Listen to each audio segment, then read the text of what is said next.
hello सांग मैंने आज आम ब्लॉग को आपण मान सुस्वागत जनाऊँगी कारण आज देखो आमर होती माछ डालमा सांग को भात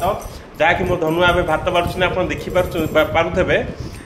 मुझे आपको देखी आमर माछ डालमा कौ भाव में माछ डालमार पूरा वीडियो टी आप शेयर करी आई भाव में आप रांधिकी भी खाई पारे बहुत टेस्टी आ बहुत बढ़िया है आप थे वीडियो टी देखिले ही जानीपारे सांग मैंने एथर देखूँ आमर ये माछ डालमा आप देखिले ही बुझीपारे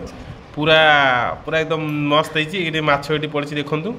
ये भाव में आप फुल वीडियो किपरि भाव में आम करूँ आपको पूरा शेयर करीडियोटी अच्छी आप देखी नियंतु जानीपारे सांग मैंने देखूँ आपड़ यही भाव में आप घर जो कौन परिवा अच्छी छुई कतरू आरंभ कर आलू फालू जहाँ भी अच्छी आप फास्ट प्रेसर कुकर में जाई सहित नहीं कि आपको सीझे नि लुण हलदी पकईकी तापर माछटी फ्राए होगला आपन को जो भाई प्रोसेस कहि से भाव में रांधे आपंकर माछ डालमा पूरा रेडी हो प्रथम सांग मैंने माछटी को आपड़ तेल हलदी गोलैक रखी थे लुण पकईकी किसी समय जमी भाजती आपण मैंने भाजिला तेल फास्ट फ्राए करें देखो जो भाव में आम तेल पकई फ्राए करुचु से भाव में फ्राए कर माछटी को सांग मैंने देखी नियंतु एबे आम तेल कड़े पूरा जी छणावाई माछ पड़िया कथा आम पकई सारीचु तो सांग मैंने आपण मैंने यही भाव में माछटी को फ्राए कर नियंतु प्रथमे फ्राए कर नेला परे सांग मैंने तेल कड़े तेल टिके नहीं कि आपण मैंने अल्प टिके चीनी पकई दियंतु कारण कलर आसिया चीनी टी लाल है परे आपण जो काटी पियाज को लेकिन ताको भल भाव में जारी नियंतु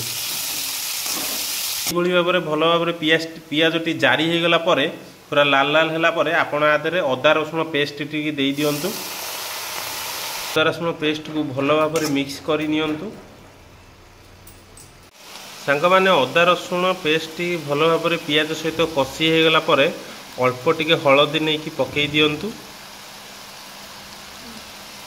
ताको भल भाव में मिक्स कर नियंतु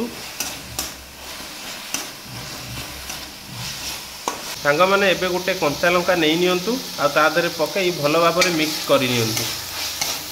जेहेतु सुखिलिया टिके हो जाइए अल्प टिके पानी नहीं नियंतु तादरे पानी नेला परे ताको भल भाव में मिक्स कर नियंतु सांग मैंने तापरे किछि टमाटो यही भाव में काटिकी तादरे पकई नियंतु भल भाव में मिक्स कर नियंतु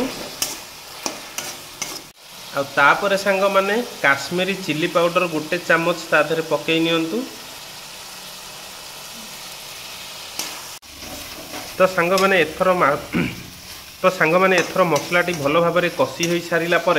आपण छणा जाइथिबा जो माछटी आपण ताकू पकई नियंतु मसला दिहरे पकई सारा पर से मसला दिहरे ताकू भल भाव में कषी नियंतु एथर सांग मैंने माछ को मसला सहित भल भाव में कषि नेला पर गोटे चामच मिर्च मसला आनिकी ता उपरे पकई नियंतु भल भाव में आ ता उपरे ताकू टिके मिक्स कर नियंतु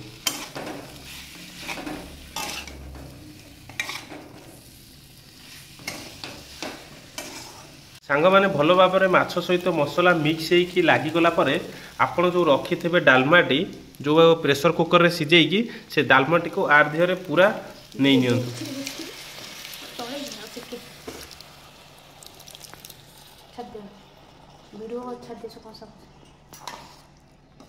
तापर डालमा सहित माछटी को भल भाव में मिक्स कर नियंतु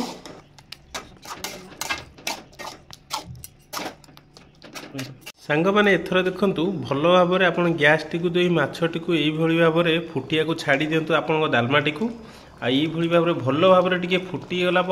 आपण माछ डालमा पूरा रेडी हो तो सांग मैंने माछ डालमाटी एबे आपण रेडी हो जाइए ताऊपर टिके गरम मसला गोटे चामच पकई नियंतु टेस्ट आसिया पकेला परे ताकू भल भाव में मिक्स कर नियंतु एबे आपण माछ डालमाटी पूरा रेडी हो सारी आप देखी नियंतु कौ भाव में